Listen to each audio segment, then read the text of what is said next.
வணக்கம், வாழ்த்துக்கள். உன் கடமையை செய். 10ஆம் வகுப்பு அறிவியல் ஒளியியல் பகுதி 1. குவிலென்ஸ் ஒன்றில் F மற்றும் TF புள்ளிகளுக்கு இடையே பொருள் வைக்கப்படும் போது உருவாக்கப்படும் பிம்பத்தின் கதிர் வரைபடம் வரைக. இப்போ இது பார்த்தீங்கன்னா குவிலென்ஸ். நம்ம எங்கே பொருள் வைக்க போகிறோம்னா முக்கிய குவியம் F1க்கும் வளைவு மையம் C1க்கும் இடையில பொருள் வைக்கிறோம். இப்போ கதிர் வரைபடமானது என்ன பார்க்குதுன்னு பார்த்தீங்கன்னா,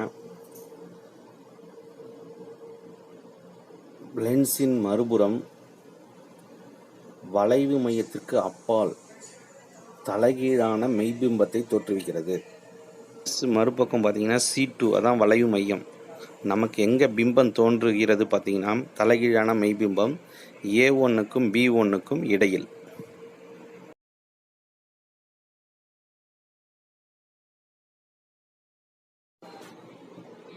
குவிலென்ஸ் ஒன்றினால் தோற்றுவிக்கப்படும் பிம்பங்களுக்கான விதிகளை கதிர் வரைபடங்களுடன் விளக்கு. முக்கியமானது. விதி 1. ஒளிக்கதிரானது குவிலென்ஸின் ஒளியின் மையத்தின் வழியாக செல்லும் போது விலகல் அடையாமல் அதே பாதையில் செல்லும். இப்போ இங்கே பார்த்தீங்கன்னா குவிலென்ஸ்.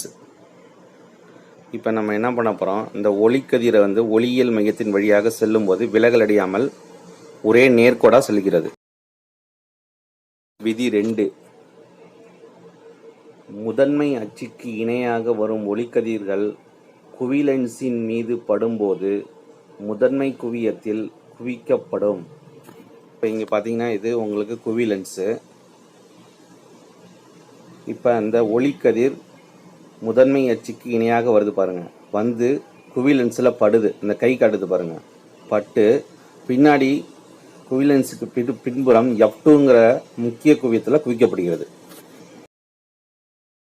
விதி 3.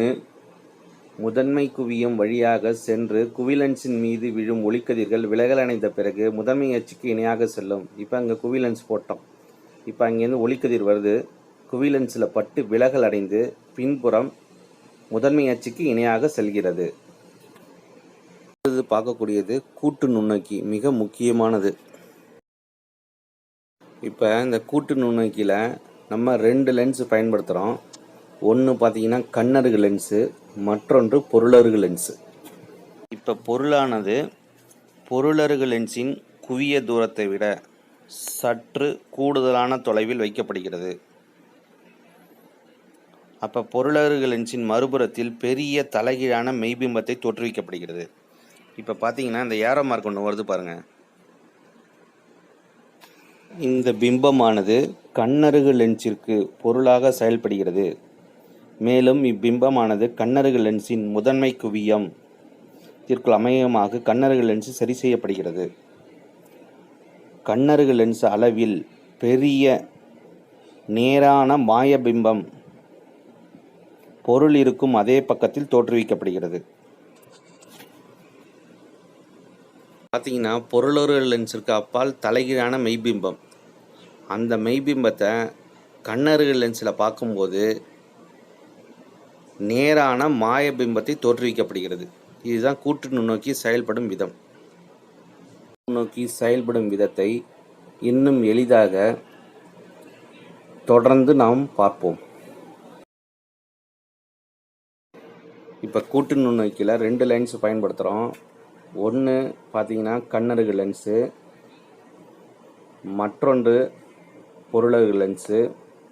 நமக்கு பிம்பம் எங்கே இருக்குதுன்னு பார்த்தீங்கன்னா பொருளருகு லென்ஸத்துக்கு அப்பால் தலைகீழான மெய்பிம்பம். இப்போ அந்த பையன் பார்த்தீங்கன்னா தலைகீழாக தெரியலாம் நமக்கு.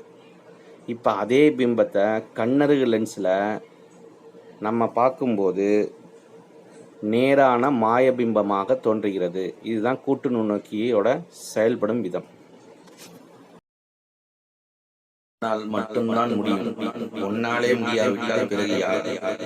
தொடர்ந்து விதைத்துக் கொண்டே உன் முயற்சியை மட்டும் எதுவும் கடந்து போகும்.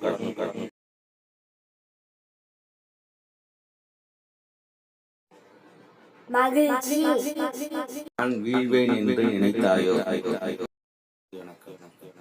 நன்றி, வணக்கம்.